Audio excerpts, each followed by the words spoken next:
Você já ouviu falar de um menino que, aos 9 anos de idade, teve um sonho tão misterioso e impressionante que mudou completamente o rumo de sua vida e da história da igreja? Hoje vamos revelar como esse sonho profético transformou São João Bosco no maior defensor da juventude e no patrono daqueles que ninguém mais queria salvar. Mas o que poucos sabem é que esse sonho guardava um segredo. Um segredo que o próprio Dom Bosco só compreendeu décadas depois e que moldou cada decisão sua, cada milagre e cada gesto de amor. Fique comigo até o final deste vídeo, porque vou compartilhar com você um detalhe fascinante que a história raramente conta sobre esse grande santo. Prepare-se para se emocionar, inspirar-se e descobrir como um simples menino camponês se tornou o apóstolo dos jovens e um dos maiores santos de todos os tempos. João Melchior Bosco tinha apenas 9 anos quando uma visão extraordinária marcou sua vida de maneira irrevogável.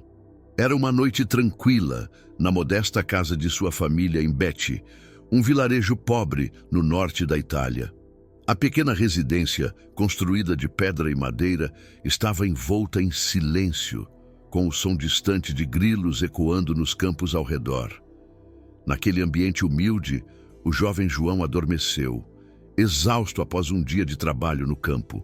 Foi então que, em meio ao sono, ele viu algo que mudaria para sempre o curso de sua história. No sonho, João encontrava-se em uma vasta planície. À sua volta, um grupo de meninos brincava, gritava e brigava de forma violenta. Ele sentia-se incomodado com a cena, pois sempre fora sensível às necessidades dos outros, mesmo em sua tenra idade. Decidido a intervir, aproximou-se para repreendê-los com dureza, tentando usar a força para separá-los. Mas, para sua surpresa, quanto mais tentava, mais a confusão crescia. Sua voz era abafada pelo caos, e os meninos pareciam não ouvir suas palavras. Foi nesse momento de frustração que uma figura luminosa apareceu diante dele. A mulher, vestida de branco e irradiando uma paz que João nunca havia experimentado, dirigiu-se a ele com doçura. Não é com pancadas que você os tornará seus amigos, mas com a mansidão e o amor. Comece, então, a educá-los. João, ainda confuso, perguntou como poderia fazer aquilo. A mulher respondeu: "Eu lhe darei uma mestra." De repente, uma majestosa figura masculina, provavelmente Cristo, apareceu e a cena transformou-se.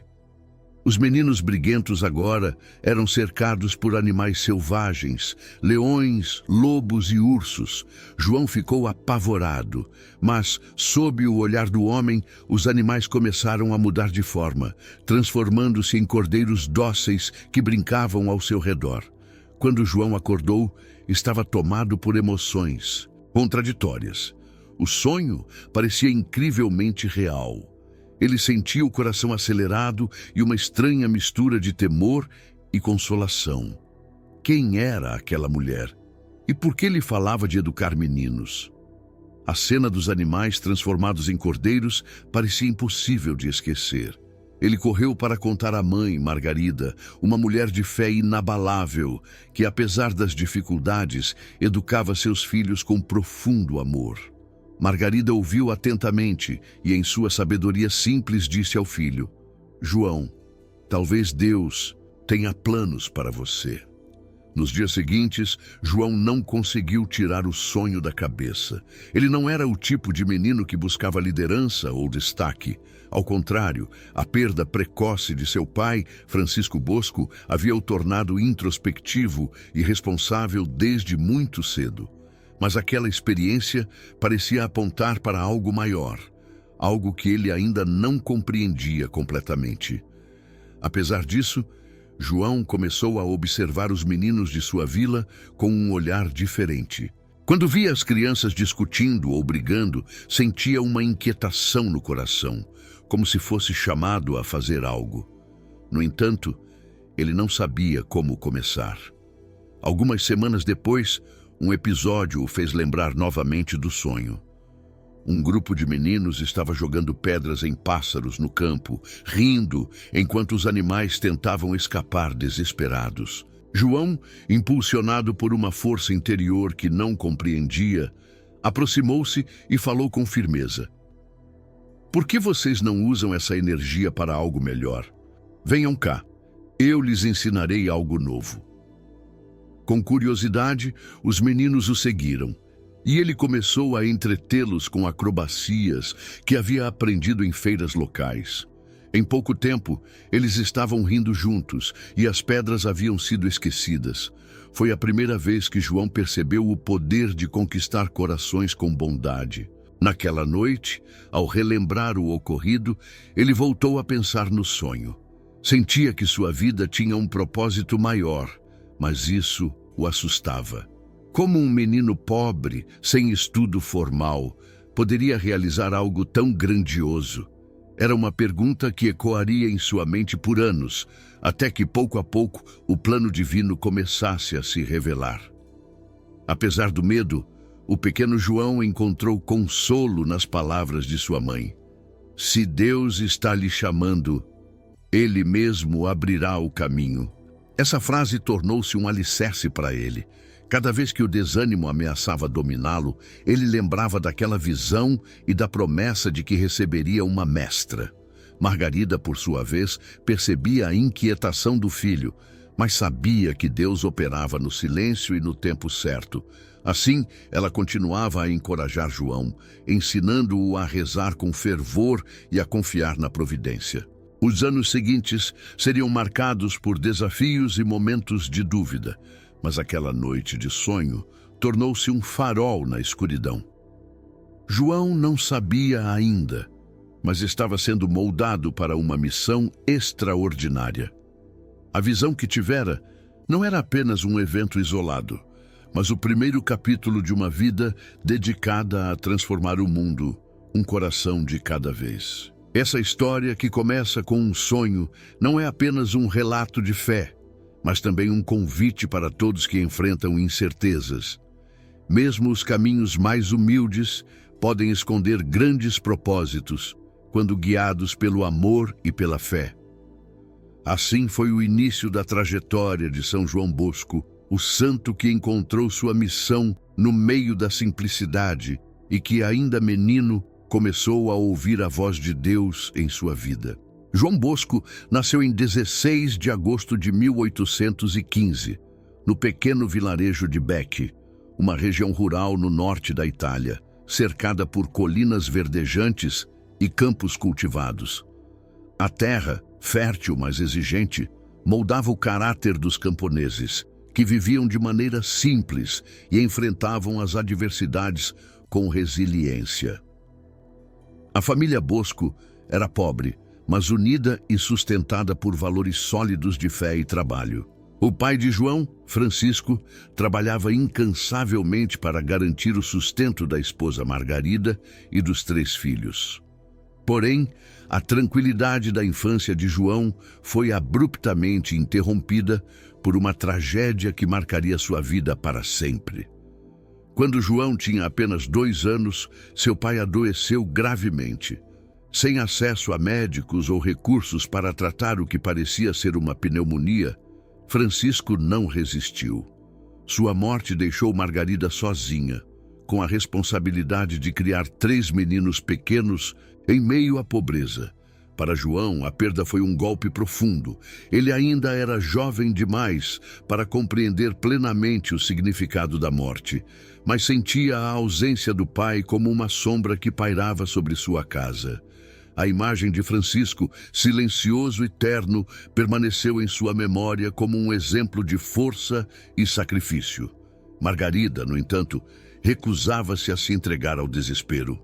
Era uma mulher de fé robusta e coração generoso, que acreditava firmemente no valor do trabalho e na educação espiritual de seus filhos.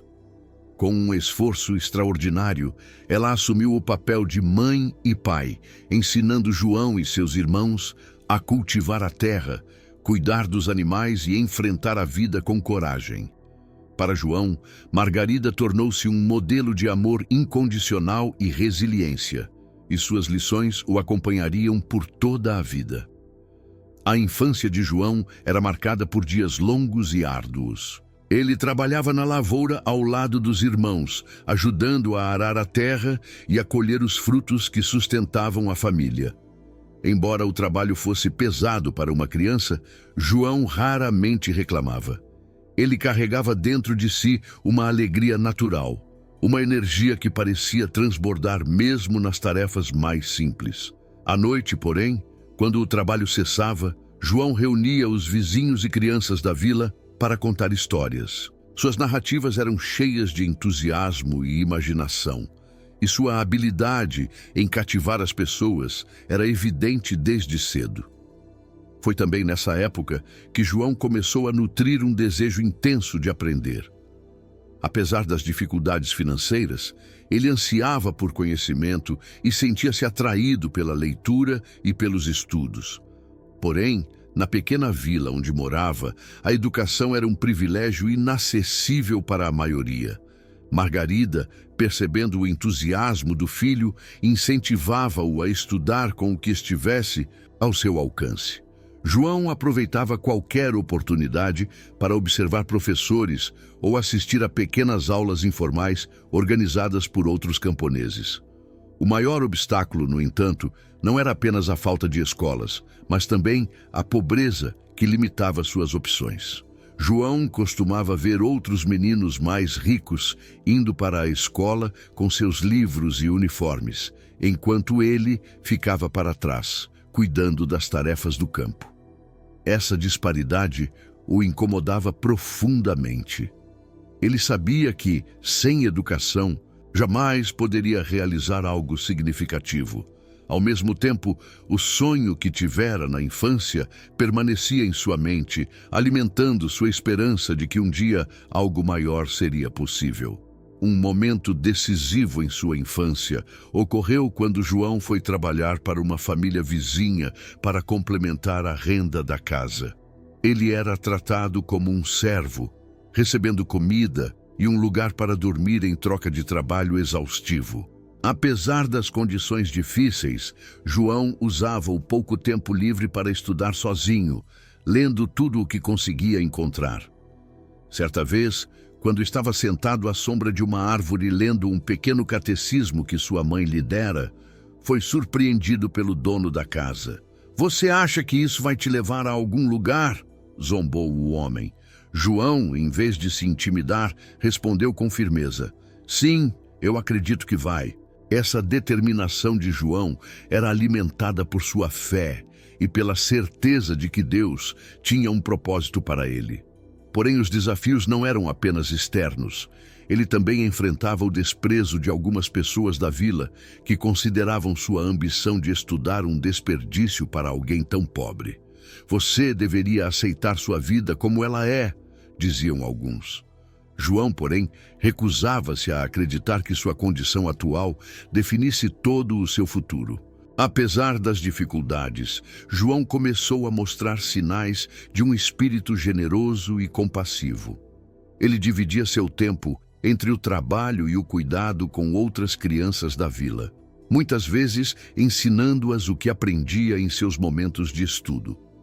Aos domingos, ele organizava pequenos encontros de oração e catequese, utilizando seu carisma natural para atrair os jovens. Não importava o quão exausto estivesse após uma semana de trabalho, João encontrava energia para servir aos outros. Margarida, ao observar o filho, reconhecia nele algo especial. Certo dia, ela disse a João: "Lembre-se, meu filho, Deus não escolhe os mais ricos ou poderosos, mas os que têm coração disposto a servir."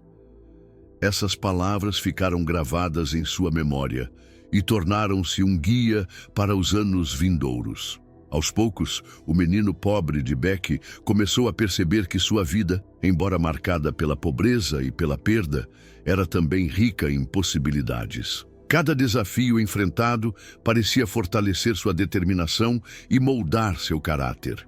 João sabia que o caminho à sua frente seria longo e difícil, mas sentia dentro de si a chama de um chamado maior. Ele não podia imaginar ainda o que estava por vir. Mas, como Margarida sempre dizia, Deus abrirá as portas certas no tempo certo.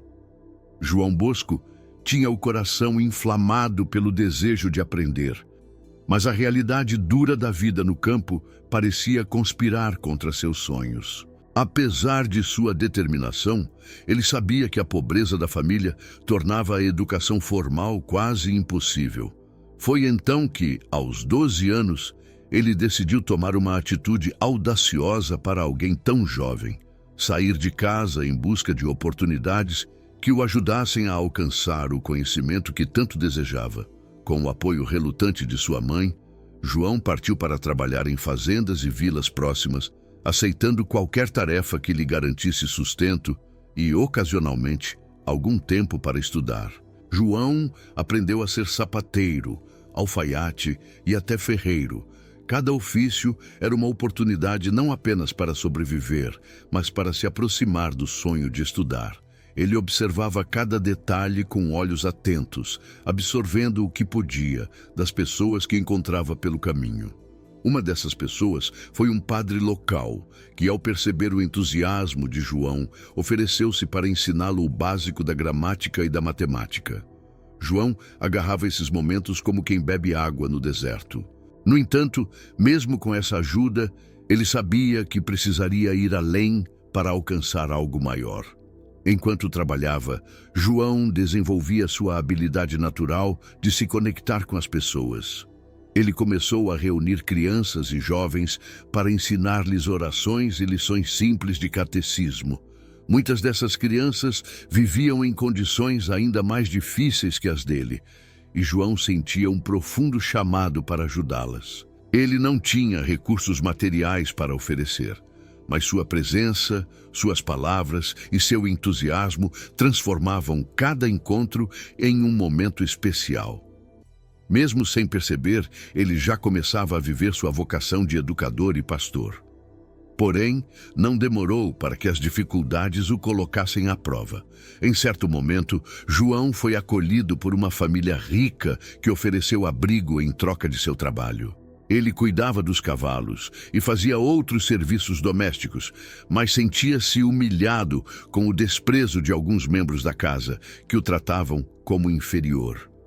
Uma noite, após ser repreendido injustamente, ele se refugiou em um celeiro e, entre lágrimas, rezou com fervor: Senhor, se isso é parte do caminho que devo percorrer, dai-me força para continuar. No dia seguinte, ele retomou o trabalho com renovada determinação, certo de que aquelas humilhações o estavam preparando para algo maior. Aos 14 anos, João deu um passo significativo em sua jornada.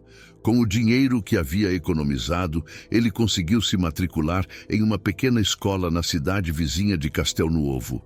Para frequentar as aulas, ele precisava caminhar vários quilômetros todos os dias, muitas vezes enfrentando o frio e a chuva.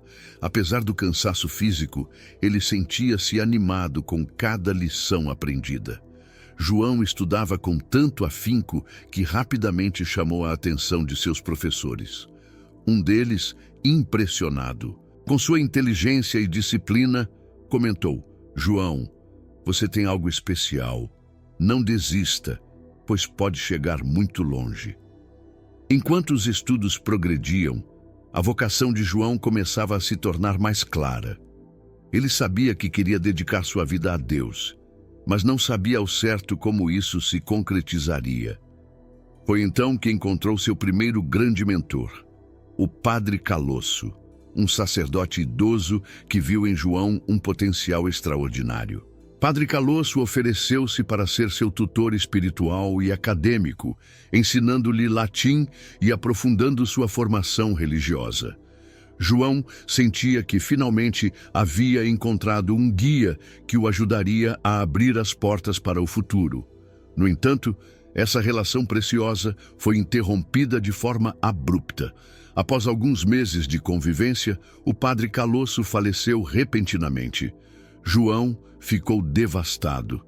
Além de perder um amigo e mentor, sentiu que mais uma vez o mundo conspirava contra seus sonhos. Ele voltou para casa em Beque, carregando consigo a dor da perda e a incerteza sobre como continuar sua jornada. Porém, em vez de se deixar abater, ele transformou essa experiência em um novo impulso para avançar. Se Deus permitiu isso, deve haver um motivo, dizia para si mesmo. Foi nessa época que João começou a vislumbrar o sacerdócio como uma possibilidade real. Ele não via o sacerdócio apenas como um título ou uma posição de destaque, mas como um chamado para servir e transformar vidas. Essa convicção deu-lhe forças para superar cada novo obstáculo. Mesmo quando faltavam recursos ou quando o cansaço físico parecia insuportável, João se agarrava à ideia de que estava sendo preparado para uma missão maior. Nos anos seguintes, sua determinação continuou a ser testada. Ele enfrentou dificuldades financeiras, críticas de pessoas que não acreditavam em seu potencial e até momentos de dúvida sobre sua própria capacidade. No entanto, João perseverou. Cada sacrifício, cada humilhação e a cada desafio tornava seu propósito mais claro. Ele sabia que para alcançar seu objetivo precisaria de uma fé inabalável e de uma coragem incansável. Essa fase da vida de João Bosco não foi apenas um período de aprendizado, mas também de transformação. Ele não apenas acumulava conhecimento acadêmico, mas também desenvolvia as qualidades que o tornariam um líder espiritual. Paciência, humildade, compaixão e uma profunda confiança em Deus. A cada passo, ele sentia-se mais próximo de descobrir o plano maior que o aguardava. O jovem camponês pobre, que outrora cuidava de vacas e trabalhava como aprendiz, agora estava a caminho de se tornar um sacerdote, um educador e um pai espiritual para milhares. Apesar das dificuldades, João Bosco demonstrava que o verdadeiro sucesso não dependia das circunstâncias externas, mas da disposição interior de responder com fé e coragem ao chamado de Deus. João Bosco havia chegado ao limiar de um grande desafio. Seu sonho de tornar-se sacerdote parecia mais próximo do que nunca, mas os obstáculos que surgiam no caminho tornavam cada passo uma prova de sua determinação. Aos 16 anos, ele finalmente ingressou no seminário em Chieri, uma pequena cidade ao norte de Turim. Lá, ele experimentaria uma rotina intensa de estudos, disciplina e oração, que exigiria dele uma força que ia muito além do físico. Contudo, o ingresso no seminário não foi o início de um período tranquilo. Foi apenas o começo de uma batalha interior e exterior que moldaria definitivamente sua vocação. A entrada de João no seminário foi precedida por um momento de tensão e incerteza. Para um jovem de origem humilde como ele, os custos eram altíssimos. As economias que ele havia acumulado trabalhando como alfaiate e ferreiro não eram suficientes para cobrir as despesas com alimentação, livros e vestuário. Sua mãe, Margarida, que já havia sacrificado tudo para apoiá-lo até aquele momento, tomou uma decisão corajosa e comovente. Vendeu as poucas joias de família que possuía para ajudar João a ingressar no seminário. Quando entregou o dinheiro ao filho, disse com lágrimas nos olhos: João, dou tudo o que tenho, mas só quero que você prometa uma coisa. Se um dia você tiver dúvidas ou se sentir tentado a abandonar essa vocação, não desista. Lembre-se do motivo pelo qual começou. Com esse gesto de amor e sacrifício, João partiu para Chieri, carregando consigo não apenas as economias da mãe, mas também suas esperanças e orações. Ao chegar ao seminário, encontrou um ambiente austero, onde os dias começavam cedo com orações e eram seguidos por longas horas de estudo. João rapidamente percebeu que estava em desvantagem em relação a muitos de seus colegas que vinham de famílias abastadas e haviam recebido educação formal desde a infância. Ele, por outro lado, precisava se esforçar em dobro para acompanhar as aulas de teologia, filosofia e línguas. Embora estivesse animado com a oportunidade, João também enfrentava momentos de dúvida e solidão. À noite, enquanto estudava à luz de velas no pequeno quarto que dividia com outros seminaristas, ele sentia o peso de sua responsabilidade. Ele se perguntava: será que sou bom o suficiente? Será que conseguirei honrar o sacrifício de minha mãe? Nessas horas, João voltava à sua maior fonte de força, a oração. Ele ajoelhava-se ao lado de sua cama, fechava os olhos e, com simplicidade, pedia a Deus que lhe desse coragem e sabedoria para continuar. No seminário, João não era apenas um estudante aplicado. Ele também era um jovem com uma alegria contagiante e uma disposição natural para ajudar os outros. Apesar da rigidez do ambiente, ele organizava momentos de descontração entre os colegas, contando histórias e fazendo pequenas apresentações teatrais. Esses momentos de leveza conquistaram a admiração e o respeito de seus companheiros, mas também atraíram críticas de alguns superiores que viam essas iniciativas como uma distração. João, porém, acreditava que a alegria era uma forma de aproximar as pessoas de Deus e, por isso, nunca deixou de lado sua capacidade de alegrar os outros. Apesar de seu carisma, os anos de seminário foram marcados por desafios financeiros constantes. João frequentemente se via sem dinheiro para comprar materiais básicos. Em certa ocasião, um professor o repreendeu por não ter um livro necessário para as aulas. Envergonhado, João explicou sua situação, mas em vez de receber compreensão, foi ridicularizado. Esse episódio o abalou profundamente, mas também reforçou sua determinação. Ele decidiu que nenhum obstáculo material o faria desistir de seu chamado. Para superar as dificuldades financeiras, João começou a dar aulas particulares para jovens da cidade, ensinando latim e matemática em troca de pequenas quantias. Apesar da exaustão, ele não se queixava. Cada centavo que ganhava era cuidadosamente guardado para pagar as despesas do seminário. Aos poucos, ele foi conquistando a simpatia de professores e colegas que admiravam sua disciplina e humildade. Mas, mais do que isso, sua capacidade de superar as adversidades com paciência e fé tornava-o um exemplo para todos ao seu redor. O último ano no seminário foi especialmente desafiador. Além da pressão dos exames finais, João enfrentou problemas de saúde devido à alimentação escassa e ao cansaço acumulado. Ele começou a sentir dores no peito e fraqueza, o que o levou a ser aconselhado por médicos a interromper os estudos temporariamente. Porém, João recusou-se a abandonar o seminário. Ele dizia: "Meu corpo pode estar fraco, mas meu espírito é forte. Se Deus me trouxe até aqui, Ele me dará forças para continuar." Finalmente, em junho de 1841, aos 26 anos, João Bosco foi ordenado sacerdote na Catedral de Turim. O momento da ordenação foi profundamente emocionante para ele e para sua mãe, que via no filho a realização de um sonho que havia exigido tantos sacrifícios.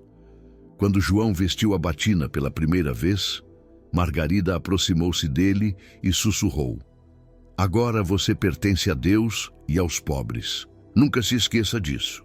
A ordenação não foi apenas um marco na vida de João, mas o início de sua missão como Dom Bosco.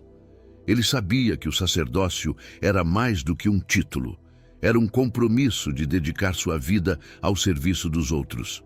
Com o coração cheio de gratidão e o espírito renovado, Dom Bosco estava pronto para enfrentar os novos desafios que o aguardavam.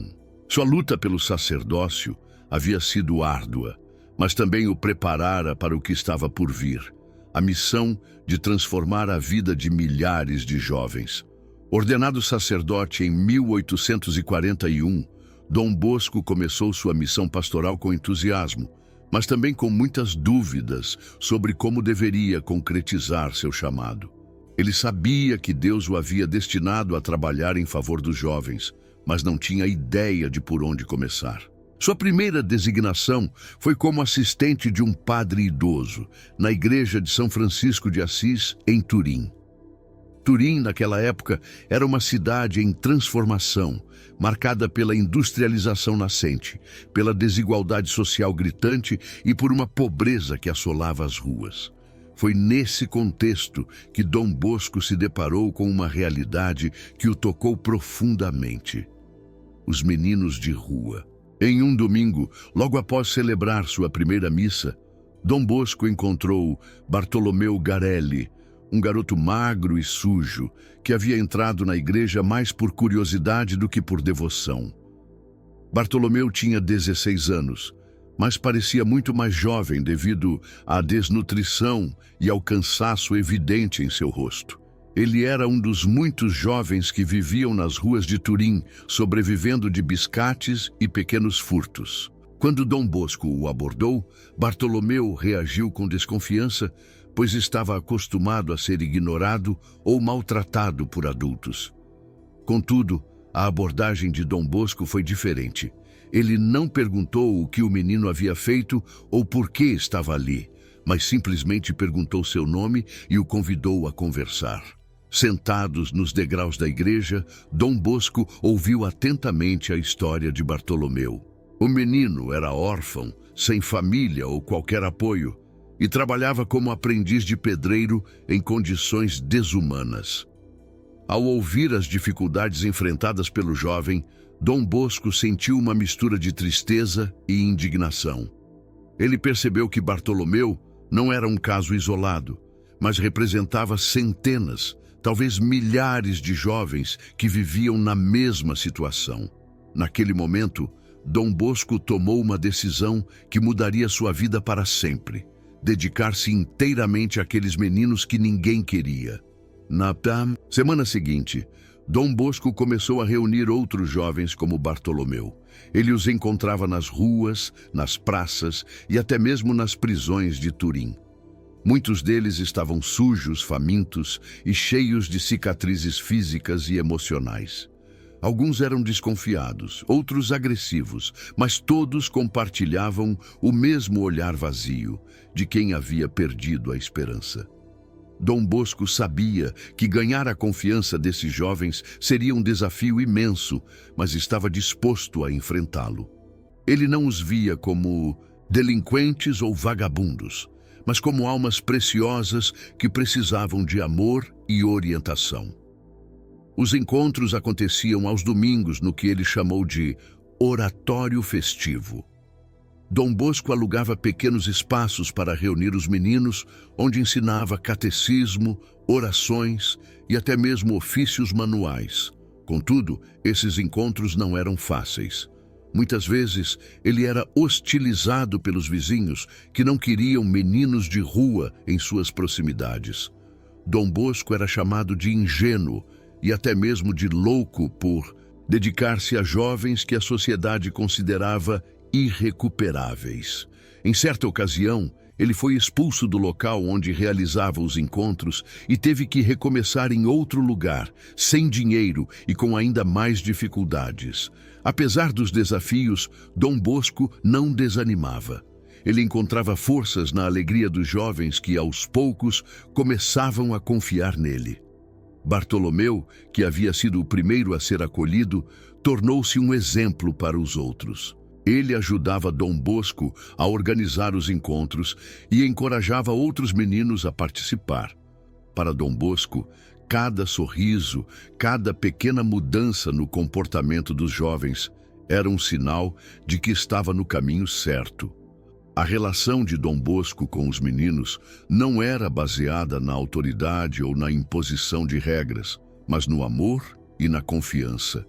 Ele acreditava que a melhor maneira de educar era conquistar o coração das pessoas. Em vez de punições severas, ele usava o diálogo e a compreensão.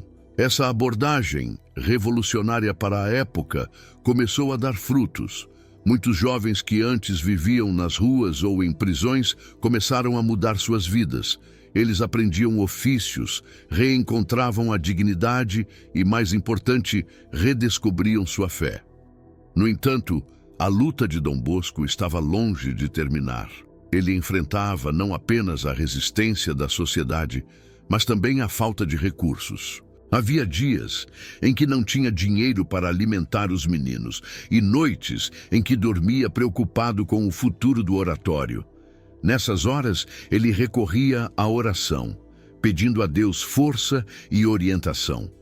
Em uma dessas noites, ele confidenciou a um amigo: "Eles são como um rebanho sem pastor. Se eu não cuidar deles, quem o fará?"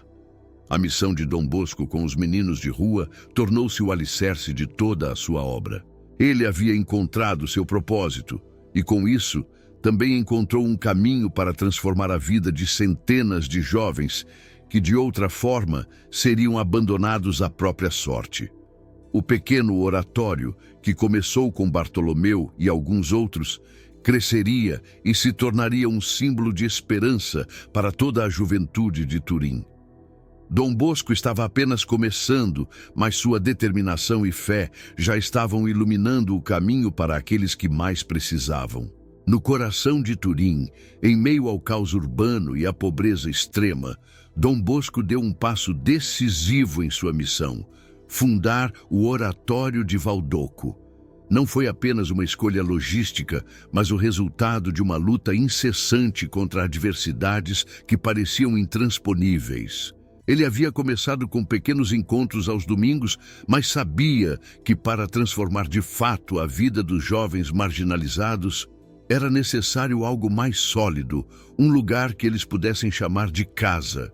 Após anos sendo expulso de locais provisórios e enfrentando a desconfiança de vizinhos e autoridades, Dom Bosco finalmente encontrou uma propriedade modesta em Valdoco, um bairro periférico de Turim. Era um terreno com um celeiro abandonado, longe de ser o espaço ideal, mas Dom Bosco enxergou nele a possibilidade de criar um refúgio para os jovens. Ele sabia que o oratório precisava ser mais do que uma escola ou um lugar de oração. Deveria ser um lar onde esses meninos, tão acostumados ao abandono, se sentissem acolhidos e valorizados. O início foi marcado por enormes desafios. Dom Bosco tinha pouquíssimos recursos financeiros. Na verdade, tudo o que possuía era fruto de doações esporádicas e do trabalho incessante de sua mãe, Margarida, que, em um gesto de profunda generosidade, decidiu mudar-se para Valdoco e ajudar o filho em sua missão. Margarida, já idosa, tornou-se uma verdadeira mãe para os jovens do oratório, cozinhando, cuidando dos doentes e oferecendo a eles o carinho que nunca haviam conhecido. Logo, o oratório começou a ganhar vida. Dom Bosco não era apenas um sacerdote para aqueles jovens. Ele era professor, mentor, conselheiro e amigo.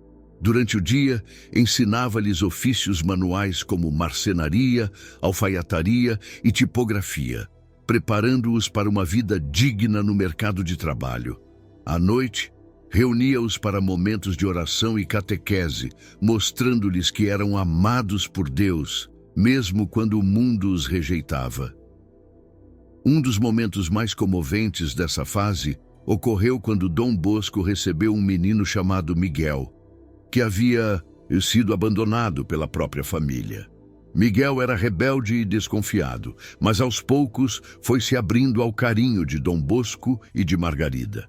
Certo dia, Miguel disse: "Ninguém nunca me chamou pelo nome antes. Aqui sinto que existo de verdade." Essas palavras tocaram profundamente Dom Bosco, confirmando que sua missão não era apenas salvar corpos, mas também almas. Porém, os desafios continuavam a se acumular. A comunidade local via o oratório com desconfiança, temendo que a presença dos jovens pobres atraísse problemas para o bairro. Em várias ocasiões, grupos de vizinhos organizaram protestos e ameaçaram fechar o local à força. Dom Bosco, com sua habitual paciência e fé, Enfrentava cada situação com diálogo e firmeza, mas não sem sofrimento. Ele costumava dizer: se eu tivesse medo das dificuldades, não estaria aqui.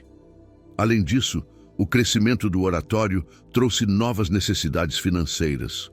Para sustentar os jovens e manter as atividades, Dom Bosco frequentemente colocava sua própria saúde em risco, trabalhando incansavelmente e recorrendo à generosidade de benfeitores.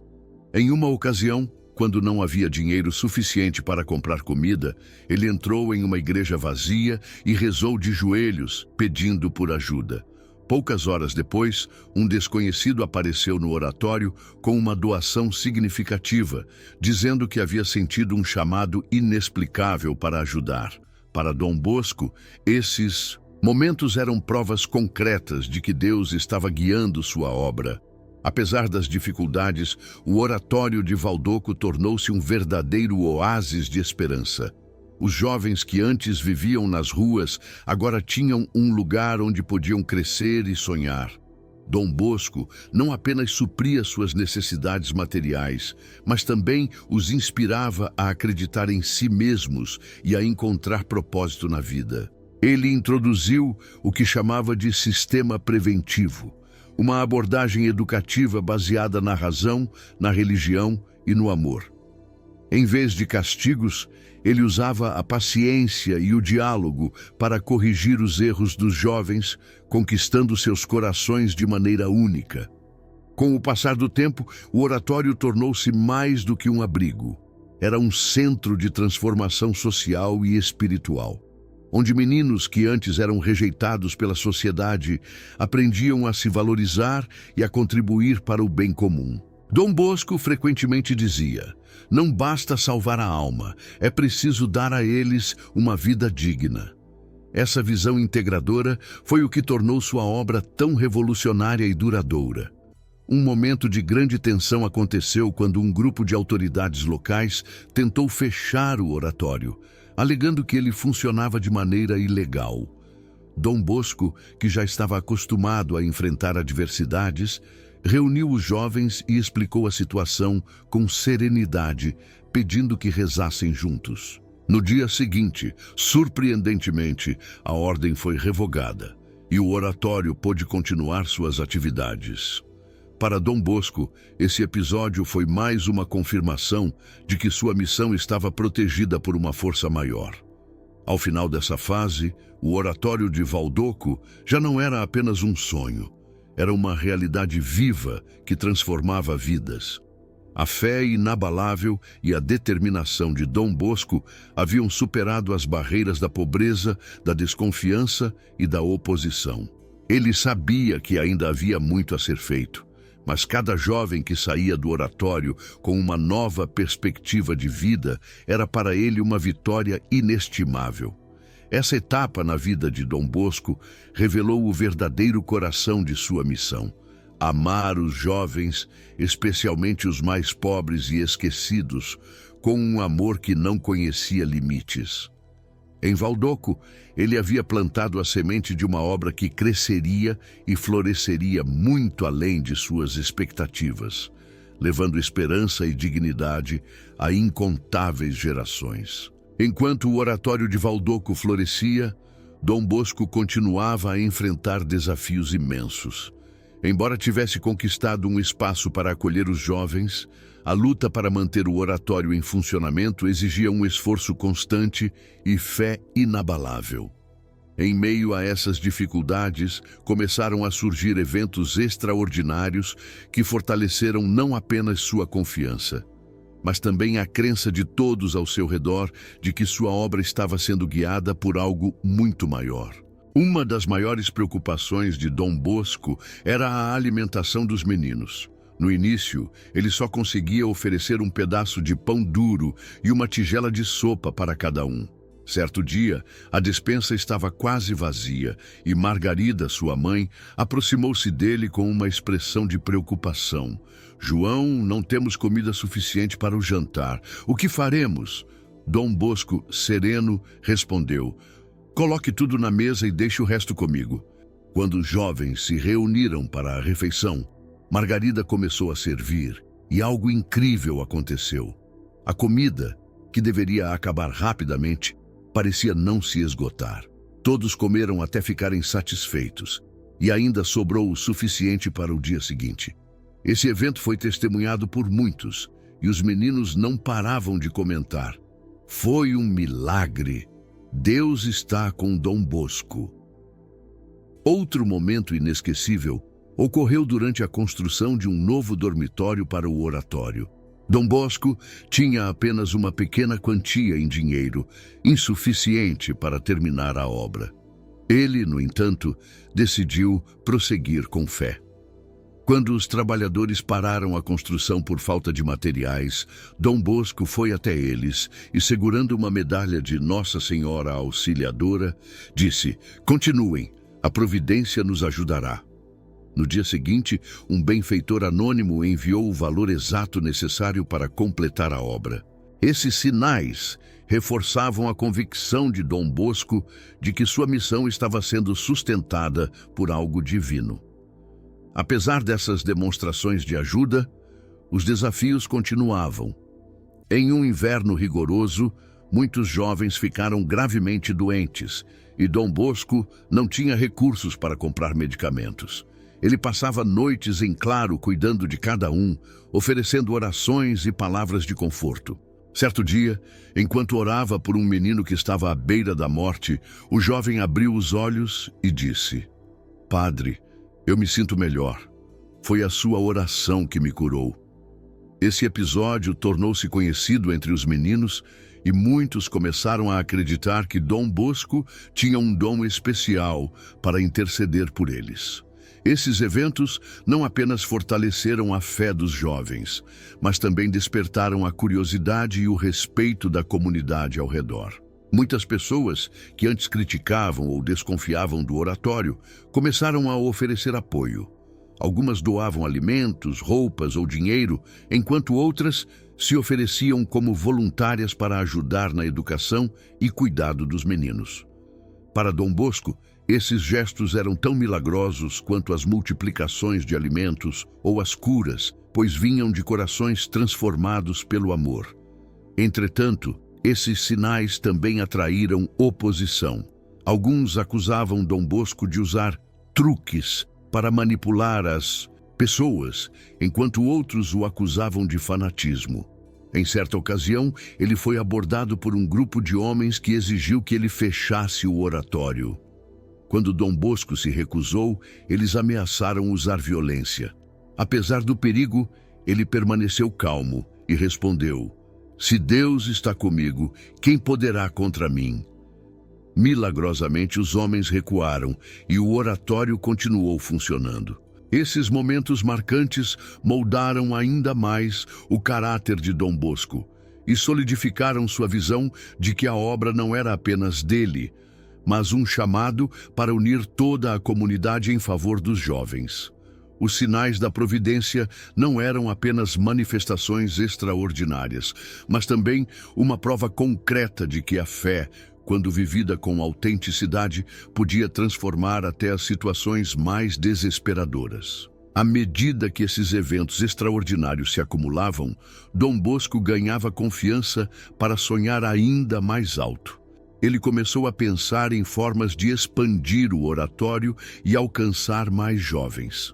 Cada milagre, cada gesto de generosidade e cada vida transformada era um lembrete de que ele estava no caminho certo.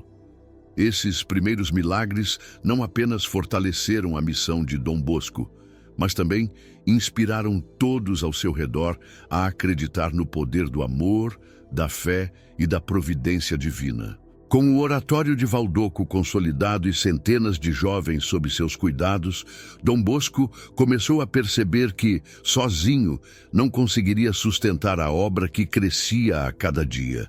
Ele tinha um desejo ardente de expandir sua missão para alcançar ainda mais meninos abandonados e marginalizados, mas sabia que precisaria de aliados comprometidos, dispostos a compartilhar sua visão. Foi nesse contexto que germinou a ideia de fundar uma congregação dedicada exclusivamente à educação e à evangelização, Dos jovens, os salesianos. O nome não foi escolhido por acaso. Dom Bosco tinha uma profunda admiração por São Francisco de Sales, um santo conhecido por sua doçura, paciência e capacidade de tocar os corações das pessoas. Ele via em São Francisco um modelo perfeito para o tipo de educação que queria oferecer, baseada no amor, na razão e na religião, sem imposições rígidas ou castigos severos. Esse sistema preventivo já estava em prática no oratório, mas Dom Bosco sabia que para perpetuar essa missão, precisaria formar uma comunidade que partilhasse de seus valores. O primeiro passo para a fundação da congregação foi reunir um pequeno grupo de jovens homens que já haviam demonstrado grande dedicação ao oratório. Entre eles estavam sacerdotes, leigos e até mesmo ex-alunos que haviam se transformado sob a orientação de Dom Bosco e queriam seguir seus passos. Ele os reuniu em uma noite fria de dezembro de 1859, em um humilde salão do oratório. Ali, sob a luz fraca de algumas velas, Dom Bosco apresentou sua visão. Vamos formar uma família que se dedica inteiramente aos jovens pobres, não apenas aqui, mas em todo lugar onde Deus nos chamar. O momento foi emocionante, mas também cercado de incertezas. Muitos dos jovens presentes eram inexperientes e temiam não estar à altura da tarefa. Dom Bosco, no entanto, com seu carisma inabalável, encorajou cada um deles. Ele lhes disse: não importa se somos poucos ou fracos, se colocarmos nosso coração naquilo que fazemos e confiarmos em Deus, Ele multiplicará nossos esforços. Essas palavras ressoaram profundamente e todos os presentes deram seu consentimento para fazer parte da nova comunidade. Assim nasceu a Sociedade de São Francisco de Sales, que logo ficou conhecida como os Salesianos. No início, as dificuldades eram imensas. O pequeno grupo precisava lidar com a falta de recursos financeiros, além da desconfiança de algumas autoridades eclesiásticas, que viam com reservas a iniciativa de Dom Bosco. Ele precisou viajar até Roma para obter a aprovação do Papa Pio IX, que, após ouvir sua proposta, deu sua bênção com entusiasmo, chamando Dom Bosco de um apóstolo dos jovens. Com a aprovação oficial, a missão dos salesianos ganhou um novo fôlego. Dom Bosco começou a enviar membros da congregação para outras regiões da Itália, estabelecendo novos oratórios e escolas que seguiam os mesmos princípios de Valdoco. Cada novo local era um desafio por si só, exigindo negociações com autoridades locais, arrecadação de fundos e adaptação às necessidades específicas de cada comunidade. Em um desses casos, um grupo de salesianos enviado a Gênova encontrou uma oposição tão grande que foi forçado a dormir ao relento por várias noites. Quando Dom Bosco soube, respondeu com tranquilidade: a paciência é nossa maior aliada, a tempestade vai passar e os frutos do nosso trabalho virão. Além das adversidades externas, Dom Bosco enfrentava também desafios internos. Fundar uma congregação significava criar uma estrutura sólida, com regras e uma espiritualidade definida. Ele dedicou meses escrevendo as constituições dos salesianos, baseando-as nos valores que considerava fundamentais: amor ao próximo, compromisso com a educação e uma vida de simplicidade e serviço. Esses textos foram cuidadosamente revisados e adaptados para atender às exigências da Igreja, mas sempre mantiveram o espírito acessível e prático que Dom Bosco queria para sua comunidade. Um dos momentos mais marcantes na consolidação da congregação ocorreu quando Dom Bosco decidiu incluir também mulheres em sua missão. Ele via a necessidade de uma presença feminina na educação das meninas pobres, que enfrentavam desafios específicos em uma sociedade profundamente desigual. Com a ajuda de Santa Maria Domingas Mazzarello, fundou as Filhas de Maria Auxiliadora, uma congregação feminina dedicada à educação e proteção das jovens. A união entre salesianos e Filhas de Maria Auxiliadora tornou-se um pilar da obra de Dom Bosco, ampliando ainda mais o alcance de sua missão. Com o tempo, a congregação começou a crescer exponencialmente. Jovens de toda a Itália e de outras partes da Europa vinham a Valdocco para conhecer Dom Bosco e se unir aos salesianos. Muitos deles tinham histórias semelhantes às dos meninos que o santo havia acolhido no início de sua missão e viam nos salesianos uma oportunidade de dar um novo sentido às suas vidas.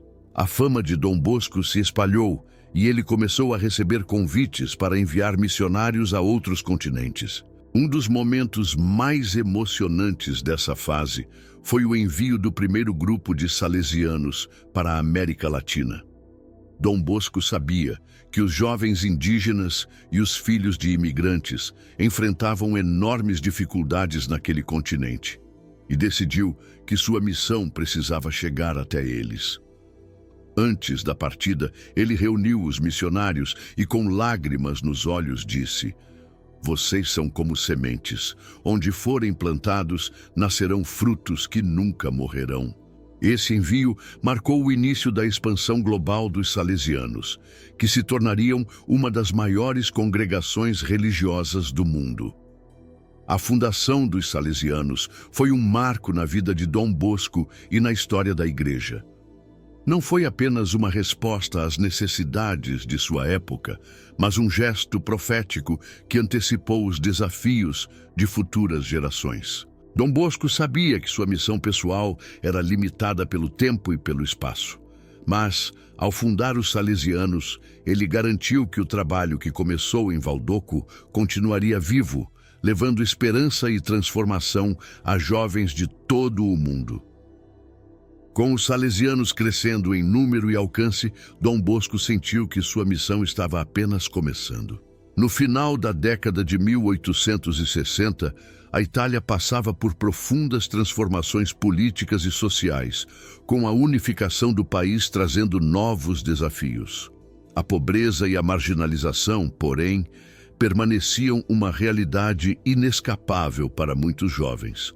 Para Dom Bosco, essa era a prova de que sua missão deveria se expandir além das fronteiras de Turim, alcançando outras terras e corações necessitados. Em 1875, um marco decisivo aconteceu: o envio do primeiro grupo de missionários salesianos à América Latina. Dom Bosco tinha recebido cartas descrevendo as condições precárias dos jovens indígenas e dos filhos de imigrantes na Argentina. Os relatos falavam de comunidades esquecidas, crianças sem acesso à educação e jovens à mercê de exploração. Dom Bosco sentiu em seu coração que esse era um chamado claro para agir. "É lá que precisamos estar", dizia ele com convicção. Apesar das dificuldades logísticas e financeiras, ele reuniu um grupo de 10 missionários e os enviou para Buenos Aires, sob a liderança de um de seus discípulos mais confiáveis, o padre João Cagliero. Antes da partida, Dom Bosco organizou uma cerimônia de despedida que ficou gravada na memória de todos os presentes. O salão do oratório de Valdocco estava lotado, com jovens e benfeitores que vieram dar apoio aos missionários.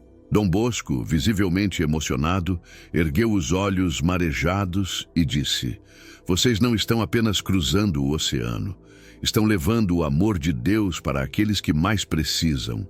Lembrem-se, onde quer que estejam, sejam pais para esses jovens." Ele então abençoou cada missionário, entregando-lhes uma medalha de Nossa Senhora Auxiliadora, símbolo de proteção e fé. A travessia do Atlântico foi difícil. Os missionários enfrentaram mares agitados, doenças e dias de incerteza. Ao desembarcarem na Argentina, foram recebidos por uma realidade ainda mais dura do que esperavam. As aldeias indígenas eram isoladas, os imigrantes viviam em condições subhumanas e havia uma profunda desconfiança em relação à igreja, fruto de experiências negativas com outras autoridades religiosas. Mas os salesianos, inspirados pelo exemplo de Dom Bosco, começaram a trabalhar imediatamente, estabelecendo escolas, oratórios e centros de formação. Aos poucos, conquistaram a confiança das comunidades, não apenas com palavras, mas com gestos concretos de solidariedade. Enquanto os missionários enfrentavam desafios na América Latina, Dom Bosco acompanhava cada passo com ansiedade e esperança. Ele recebia cartas detalhadas de seus discípulos, que narravam os progressos e as dificuldades. Algumas das cartas falavam de longas caminhadas para alcançar aldeias remotas, onde os missionários eram recebidos com desconfiança, mas acabavam ganhando o coração das pessoas com sua paciência e dedicação. Em uma dessas cartas, o padre Cagliero escreveu: "Padre, estamos vendo o impossível acontecer. Crianças que nunca haviam segurado um lápis agora estão escrevendo, e famílias inteiras voltaram a acreditar na esperança." De volta à Itália, Dom Bosco enfrentava sua própria batalha para manter a congregação funcionando e apoiar os missionários. Ele viajava incessantemente para arrecadar fundos, muitas vezes enfrentando críticas e resistência. Em uma dessas viagens em Paris, foi recebido com frieza por um grupo de clérigos que não entendiam sua abordagem educativa. Dom Bosco, porém, não se deixou abalar. Com seu carisma habitual, respondeu: "Não estou aqui para convencer vocês. Estou aqui pelos jovens que não têm tempo de esperar por discussões." Poucos dias depois, conseguiu doações suficientes para sustentar não apenas o oratório em Valdoco, mas também os missionários na América Latina. Em meio a tantas dificuldades, sinais de apoio inesperado continuavam a surgir. Certo dia, enquanto rezava em sua capela particular, Dom Bosco recebeu a visita de uma jovem mulher da comunidade, que entregou a ele um envelope contendo uma grande quantia em dinheiro. "Padre, eu economizei isso durante toda a minha vida. Use-o para os meninos e para a sua obra." Dom Bosco, emocionado, respondeu: "Você fez mais do que doou dinheiro. Você doou sua alma para esta missão." Esses momentos reforçavam sua crença de que sua obra estava sendo conduzida por uma força maior. Enquanto a missão salesiana florescia na América Latina, novos desafios surgiam na Europa. A congregação continuava a crescer, mas Dom Bosco precisava garantir que cada membro permanecesse fiel aos valores originais da comunidade. Ele dedicava horas escrevendo cartas aos missionários, dando conselhos práticos e espirituais. Em uma dessas cartas, escreveu: "Lembrem-se, não somos apenas professores ou sacerdotes. Somos pais, irmãos e amigos para cada jovem que encontramos." O impacto da missão salesiana na Argentina foi tão significativo que rapidamente se expandiu para outros países da América Latina, como o Uruguai e o Brasil. Em cada novo local, os salesianos enfrentavam dificuldades únicas, mas também encontravam almas sedentas por amor e educação. Cada escola, oratório e centro de formação construído era um testemunho vivo do sonho de Dom Bosco: levar esperança onde havia desespero e dignidade onde havia abandono. Os anos finais de Dom Bosco foram marcados por um misto de cansaço físico e realização espiritual. Ele sabia que sua saúde estava se deteriorando, mas não diminuía o ritmo de seu trabalho. "Enquanto houver jovens para salvar, eu continuarei", dizia ele frequentemente. O legado que ele estava construindo não era apenas para seu tempo, mas para gerações futuras. A expansão global dos salesianos era a prova de que sua missão não conhecia fronteiras e seu amor pelos jovens continuava a transformar o mundo. Os últimos anos de vida de Dom Bosco foram ao mesmo tempo desafiadores e repletos de realizações. Seu corpo já não acompanhava a intensidade de seu espírito, mas ele continuava determinado a servir até o último dia. Aos poucos, os sinais de cansaço tornaram-se mais evidentes. Suas noites, muitas vezes dedicadas à escrita de cartas e à revisão das constituições dos salesianos, eram interrompidas por crises de saúde. Ainda assim, ele repetia frequentemente: "Enquanto houver jovens para salvar, não vou parar." A missão de Dom Bosco havia crescido de maneira extraordinária. O que começou com um pequeno oratório em Valdoco, agora se estendia por diversos continentes. Jovens de diferentes culturas e línguas recebiam a educação, o amor e a orientação que ele sonhou oferecer desde o início. Apesar disso, ele nunca perdeu o contato direto com os jovens. Mesmo debilitado, fazia questão de estar presente no oratório, ouvindo as histórias de vida de cada menino que o procurava. Para eles, Dom Bosco não era apenas um sacerdote ou um educador. Ele era um pai que os acolhia como ninguém mais fazia. Um momento marcante ocorreu no inverno rigoroso de 1887. Dom Bosco estava sentado em sua pequena sala de trabalho, cercado por jovens que vieram lhe mostrar desenhos e redações que haviam produzido na escola. Um menino se aproximou timidamente e entregou a ele um desenho simples, mas cheio de significado. Um coração com o nome Dom Bosco no centro. O santo, emocionado, abraçou o menino e disse: "Vocês são o motivo de tudo o que fiz. Nunca se esqueçam de que eu os amo como um pai." Porém, à medida que sua saúde se deteriorava, Dom Bosco começou a preparar seus salesianos para o futuro sem sua presença física. Ele convocou uma reunião com os líderes da congregação e, com voz fraca, mas firme, deixou instruções claras. A obra que Deus iniciou por meio de nós deve continuar.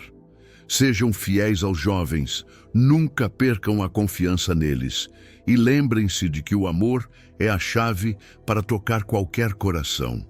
Essas palavras ecoaram profundamente entre seus seguidores, que sabiam que estavam ouvindo o coração de um homem que havia dedicado sua vida inteira ao serviço do próximo. Nos dias que antecederam sua morte, Dom Bosco permaneceu sereno, embora visivelmente frágil. Amigos e jovens se revezavam para visitá-lo, muitos trazendo cartas e pequenos presentes como forma de agradecimento. Em uma dessas visitas, um jovem perguntou: "Padre, o que nós faremos sem o senhor?"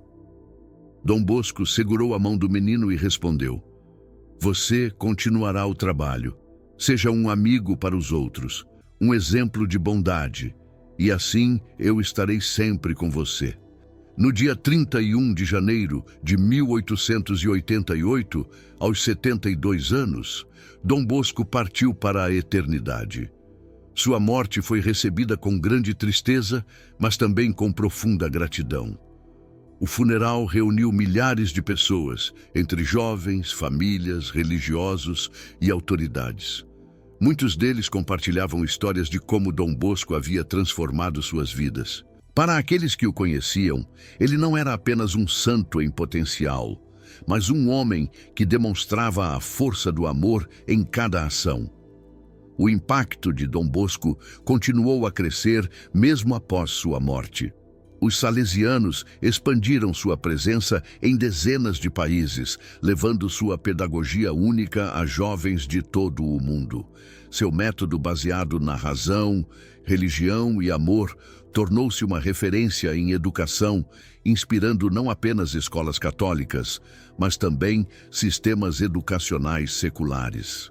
Em 1934, Dom Bosco foi canonizado pelo Papa Pio XI, sendo oficialmente declarado santo pela Igreja Católica. Sua obra, no entanto, transcendeu os títulos e reconhecimentos. Para milhões de jovens, ele continuava a ser um amigo e um pai, cujos ensinamentos permaneciam vivos nos corações daqueles que se dedicavam a seguir seu exemplo. O legado de Dom Bosco é mais do que uma história de sucesso ou uma biografia de um santo. É um testemunho do poder transformador do amor e da fé. Ele mostrou que, mesmo nas condições mais adversas, é possível semear esperança e dignidade. Sua vida, marcada por lutas e conquistas, é um convite para todos que acreditam que o bem é capaz de vencer, mesmo diante dos maiores desafios. Dom Bosco partiu, mas suas sementes continuam a florescer em cada sorriso de jovem resgatado pela luz de sua obra. Para finalizar, convidamos você a se inscrever no canal Vozes Sagradas e a fazer parte da nossa comunidade.